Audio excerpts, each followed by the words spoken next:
தீபாவளினா பளிச்சுன்னு ஞாபகத்துக்கு வர்றது பட்டு, பட்டாசு, பலகாரம். பலகாரம்னா ஞாபகத்துக்கு வர்றது மந்த்ரா கடலை எண்ணெய். அபார ருசி, ஆரோக்கியமான உடல் நலம். தீபாவளி அன்னைக்கு மட்டும் இல்ல, என்னைக்குமே கிச்சன்ல இருக்க வேண்டியது மந்த்ரா கடலை எண்ணெய் தான். செப்டம்பர் 4ஆம் தேதி உத்தரப்பிரதேசத்தின் கான்பூர் அருகே உள்ள ராவத்பூர் பகுதியில் மிலாது நபி பேரணி நடந்தது. அப்போது ஐ லவ் முகமது என்ற விளக்கு பலகை ஒரு கூரையின் மீது அமைக்கப்பட்டது. இதனை உள்ளூர் இந்து மக்கள் எதிர்த்தனர். தங்கள் மத உணர்வுகளை புண்படுத்துகிறது என போலீசில் புகார் அளித்தனர். இதையடுத்து 24 பேர் மீது போலீசார் எஃப்ஐஆர் பதிவு செய்தது. மத உணர்வுகளை புண்படுத்துவதற்கு எதிரான சட்டத்தின் கீழ் வழக்கு பதிந்தனர். இந்த நடவடிக்கை முஸ்லிம் சமூக மக்களிடையே கோபத்தை தூண்டியது. கான்பூர், லக்னோ, நாக்பூர், ஐதராபாத் உட்பட பல நகரங்களில் முஸ்லிம்கள் ஆர்ப்பாட்டங்களை நடத்தினர். ஐ லவ் முகமது பதாகைகளை ஏந்தி ஆர்ப்பாட்டத்தில் பங்கேற்றனர்.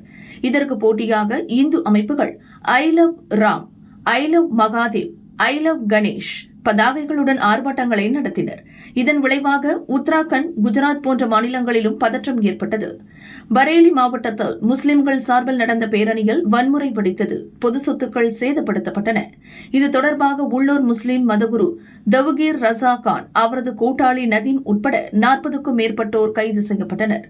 இந்நிலையில் அலிகார் மாவட்டத்தின் புலகர்கி, பகவான்பூர் ஆகிய கிராமங்களில் உள்ள 4 கோயில்களின் சுவர்களில் ஐ லவ் முகமது என்ற வாசகத்தை அடையாளம் தெரியாத மர்ம நபர்கள் எழுதியுள்ளனர்.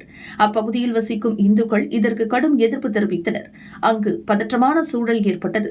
இதையடுத்து கோயில் சுவர்களில் எழுதப்பட்டிருந்த ஐ லவ் முகமது வாசகத்தை போலீசார் அழித்தனர். சமூக நல்லிணக்கத்தை சீர்குலைக்கும் நோக்கில் மர்ம நபர்கள் இதை செய்துள்ளனர்.